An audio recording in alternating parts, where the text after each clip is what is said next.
Fala pessoal, a paz do Senhor Jesus. Vocês são muito bem-vindos em mais este vídeo que nós estamos gravando aqui a respeito das lições bíblicas da escola dominical, da classe do jovem.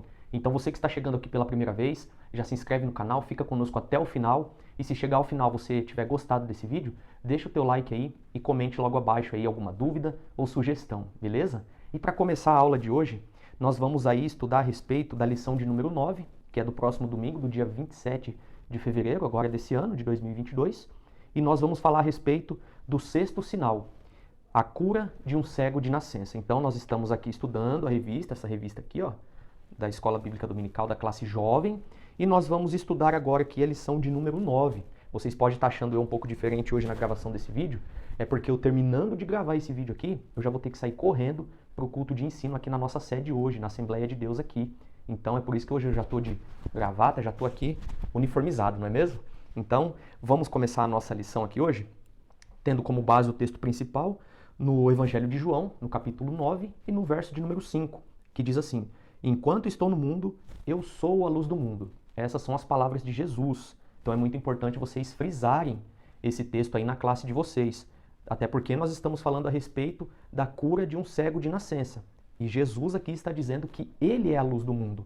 Então ele pode dar visão para muitas pessoas que não têm visão, trazendo para a nossa vida espiritual quantas pessoas cegas, espiritualmente falando, existem por aí.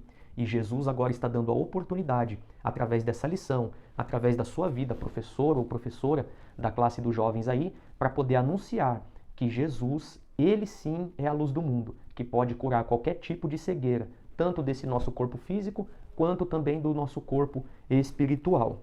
E o resumo da lição diz assim: Jesus sempre esteve consciente de estar vivendo segundo a perfeita vontade do Pai. E através desse resumo da lição, vocês aí já podem também lançar uma pergunta para a classe de vocês, falando exatamente isso, fazendo essa pergunta: quantos de vocês estão atualmente vivenciando a vontade do Pai? Deixa essa pergunta e esse ponto de interrogação para que eles possam refletir interiormente e eles mesmos respondam para eles mesmos, beleza? E nós temos aqui também os nossos objetivos, que são 3. Dentre esses objetivos, um deles é apresentar o sexto sinal relatado por João. Jesus cura um cego de nascença. Então, esse é o primeiro objetivo da lição de número 9, apresentar o sexto sinal relatado por João, que é quando Jesus ele cura este homem que era cego de nascença. Percebam que ele já nasceu cego. Ele não sofreu nenhum acidente. Ele nasceu cego. É importante frisar isso aí para a sua classe. O segundo objetivo é saber como se deu a cura daquele cego. Então vocês, como bom professor, bom professora, ou um bom aluno aí que vai lecionar, você vai ter que explicar, vai ter que saber explicar como se deu essa cura, porque é muito importante para o bom entendimento da sua classe. E o terceiro objetivo é explicar a reação dos fariseus diante do milagre realizado por Jesus. Estes são os 3 objetivos da lição. Se a tua classe sair com esses objetivos na cabeça, a tua aula já valeu 100%. Então vamos lá, o texto bíblico ele começa no Evangelho de João, no capítulo 9, do verso de número 1 ao verso de número 7. E eu vou ler porque é muito importante. Ele diz assim, ó: e passando Jesus viu um homem cego de nascença, e os seus discípulos lhe perguntaram, dizendo: Rabi, quem pecou, este ou seus pais, para que nascesse cego? Jesus respondeu: nem ele pecou e nem seus pais, mas foi assim para que se manifestem nele as obras de Deus. Esse é um verso muito importante para vocês discutirem aí, dialogarem, melhor dizendo, na classe de vocês. E continua dizendo: convém que eu faça as obras daquele que me enviou, enquanto é dia. A noite vem, quando ninguém pode trabalhar. Enquanto estou no mundo, eu sou a luz do mundo. Olha que importante isso. Tendo dito isto, ó, Jesus tendo dito isto, cuspiu na terra e com a saliva fez lodo e untou com o lodo os olhos do cego e disse-lhe: vai, lava-te no tanque de Siloé, que significa o enviado. Foi, pois, e lavou-se e voltou vendo. Isso aqui é muito lindo e é muito importante você fazer uma leitura do texto bíblico em classe com todos os seus alunos, para que fique claro esse texto na cabeça deles. Porque assim, eu vejo por aí alguns professores cometendo muitos equívocos. Dentre deles, um dos mais graves é lecionar uma aula da escola bíblica dominical sem citar o texto bíblico. Ele vai somente ali nos tópicos da revista. Claro, são proveitosos, porém, qual que é a fundamentação para a sua aula? É o texto bíblico. Então, tudo que você for falar à luz da Bíblia Sagrada, é muito importante você citar o texto aonde está a passagem pela qual você está dando exemplo ou você está explicando, para que fique muito claro e a sua classe tenha um embasamento ainda melhor na aula em que você está lecionando. Então não cometa estes equívocos de você já pegar ali, às vezes você está nervoso ou está ansioso para começar a aula e tal, e esquece de fazer a leitura do texto bíblico. Isso é uma falta muito grave, então não cometa esta falta, porque o Espírito Santo, ele é capacitado até mesmo de fazer você lembrar toda a lição apenas lendo o texto bíblico, tá bom? Então é muito importante vocês fazerem menção do texto bíblico, tá ok? E essa lição, ela também é composta por 3 tópicos, contendo também os seus subtópicos. O tópico de número 1, eu não vou fazer menção dele pelo seguinte, porque ele está dando ali um resumo das aulas anteriores. Então você, como um bom professor, uma boa professora, vocês vão lembrar das aulas passadas, então vocês vão conseguir naturalmente recapitular com seus alunos. Claro, se for a sua primeira aula, é legal você dar uma lida, você fazer uma viagem cronológica para trás, antes do acontecimento de João capítulo 9, para que fique bem fixado na mente dos seus jovens a respeito da lição em que você vai entrar propriamente dito. Porque no tópico de número 2, a lição já traz inserido ali, naturalmente, a narrativa do cego, da cura do cego. E aí sim nós entramos na aula. E ele diz assim, a pergunta dos discípulos, o subtópico de número 1. Havia entre os judeus uma crença de que toda doença era consequência de pecado, do enfermo ou de seus pais. Por isso, o questionamento dos discípulos, quando viram o cego de nascença, foi o seguinte, Rabi, ou mestre, quem pecou? Este ou seus pais, para que nascesse cego? Olha que importante essa pergunta aqui, porque essa pergunta faz cair por terra qualquer tipo de narrativa de preconceito religioso inserido muitas das vezes no meio da nossa igreja. Quantos de vocês aí já ouviram falar, tá passando uma dificuldade porque pecou? Só pode estar passando essa enfermidade aí porque está em pecado. Ficou desempregado, é Deus provando a pessoa, porque pecou. Olha que importante isso. Os discípulos, ao verem aquele cego, fizeram o mesmo questionamento para Jesus. Olhou para ele e falou, mestre, quem pecou? Aquele cego ali ou seus pais? Jesus, então, ele interrompe, ou melhor dizendo, Jesus, ele responde aquela indagação da seguinte forma, nem ele pecou e nem os pais dele. Ele está assim para que se manifestem nele as obras de Deus.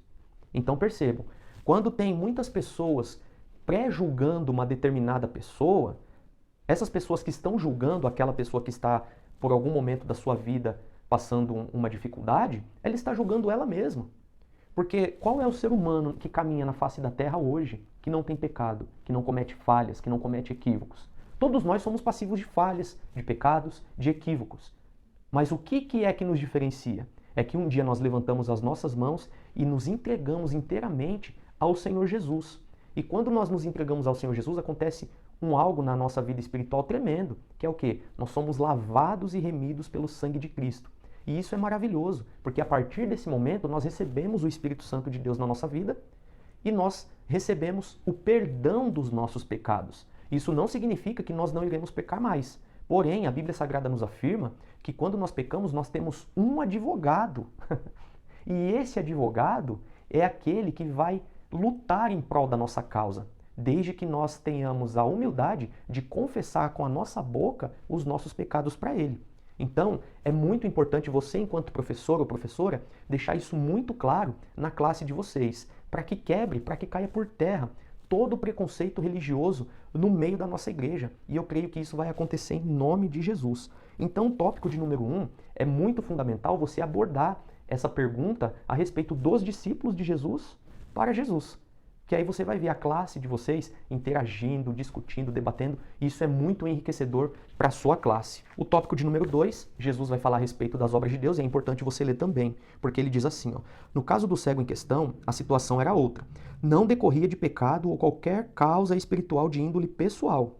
De fato, aquela cura, além de expressar a misericórdia de Deus para o cego e sua família, teve amplo efeito imediato, e o testemunho chegou até nós, numa clara abrangência do propósito divino. Olha que maravilha isso! Aquele fato ocorrido naquele dia, há muitos e muitos anos atrás, também chegou até os nossos dias atuais. E hoje é tema da nossa escola bíblica dominical. Então, um fato que antes da chegada de Jesus em Jerusalém, antes da chegada de Jesus naquele local, era totalmente desconhecido, agora se torna conhecido, registrado na Bíblia Sagrada e hoje é tema da lição da nossa escola bíblica dominical. Então, olha a importância do local e das pessoas por onde Jesus passa. Todos os locais por onde Jesus passou repercutiu de uma forma positiva, porque Jesus ele mudou o lugar onde ele passou, ele mudou a vida de pessoas, e isso prova mesmo na Bíblia. Porque se Jesus não tivesse passado naquele local, talvez a Bíblia não teria narrado esse fato, porque simplesmente Jesus não passou. E se não tivesse passado, logo não teria ocorrido este fato. Então olha a importância desse milagre quando Jesus operou. É tema da nossa lição de hoje. O sofrimento também pode ser permitido por Deus como prova de nossa fé, para o desenvolvimento do caráter de Cristo em nós e o maior conhecimento de sua pessoa e vontade. Jó era um homem reto, temente a Deus e que se desviava do mal, e ainda assim foi intensamente afligido. Seus amigos teorizavam muito sobre seu quadro, buscando explicar seus sofrimentos. Tudo em vão. Deus se manifestou a Jó não com formulações teóricas, mas com a demonstração de sua pessoa e poder. Então esse negócio de preconceito religioso não é dos tempos de Jesus e muito menos de agora. Isso já acontecia desde o coitado do Jó, desde a época do Jó. Quem aqui não se lembra de quando Jó estava ali no seu sofrimento, passando aquela provação, os amigos de Jó chegou até ele e falou: cara, você só pode estar em pecado. E na verdade ele não estava, ele estava passando uma provação divina. E às vezes na vida de alguém, na vida de algumas pessoas, Deus ele decide provar porque simplesmente Deus quis provar. Ponto e acabou. Então é muito importante frisar isso na sua classe. E o subtópico de número 3 vem trazendo Jesus como a luz do mundo. E aqui nós não precisamos nem discorrer sobre isso, porque você como bom professor ou bom professora já sabe que a maior luz que pode brilhar na vida de um ser humano não é a luz solar, não são as luzes das estrelas, e muito menos a luz de dentro de uma residência ou um escritório qualquer. A maior luz que brilha é a luz do nosso Senhor e Salvador Jesus Cristo. Então, deixa isso bem fixado nas tábuas do coração dos seus alunos para que eles possam ter uma transformação verdadeira em Cristo Jesus. O subtópico de número 3, ele vem trazendo a respeito da reação dos fariseus. E por que isso? Porque Jesus operou aquele milagre no dia de sábado. E no dia de sábado era proibido trabalhar. Só que Jesus, ele é especialista em quebrar protocolos. E por que ele fez isso? Porque simplesmente ele viu uma pessoa passando por uma necessidade. E ele não seria do coração tão duro de passar naquela situação e não realizar aquele milagre simplesmente porque era sábado. E quando Jesus ele opera isso, os fariseus ficam aterrorizados, querendo procurar saber quem era Jesus, pressionaram tanto aquele cego, que a Bíblia não traz o nome, para dizer quem era Jesus, e o cego debate. O interessante é que os pais daquele cego não quiseram nem discutir com os fariseus com medo de sofrer alguma retaliação por parte deles. Então eles ficaram quietos. Já aquele cego teve a sua fé muito aflorada. A fé dele foi ao nível máximo ali. Porque quando os olhos dele se abriram, e isso aqui é lindo, a primeira pessoa que ele viu foi o rosto do Senhor Jesus. Isso aqui é muito maravilhoso, porque já pensou você que não enxerga, e quando você recebe a cura, a primeira coisa que você vai enxergar é o Senhor Jesus na sua frente? Esse fato aconteceu com esse cego. Então, é muito importante vocês estudarem muito bem esse tópico para que vocês possam relatar para a sua classe o motivo pelo qual da reação negativa dos fariseus quando viram Jesus curando. Quando viram, não. Quando souberam que Jesus havia curado aquele cego no sábado. Então, é muito importante vocês fazerem esse destaque na lição. O subtópico de número 2 vem trazendo a respeito do interrogatório e o subtópico de número 3 traz a fúria dos fariseus.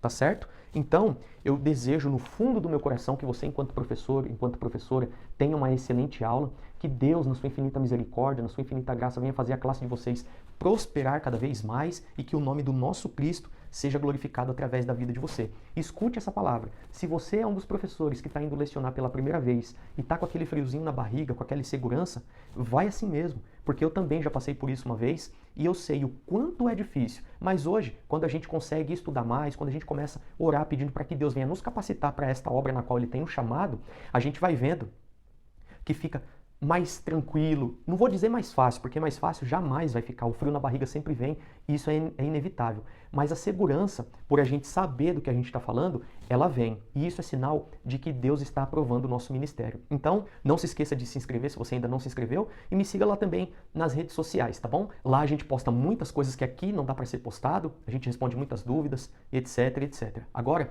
deixa eu correr que eu vou pro culto de ensino agora, tá bom? Fique na paz do Senhor Jesus e até terça-feira que vem.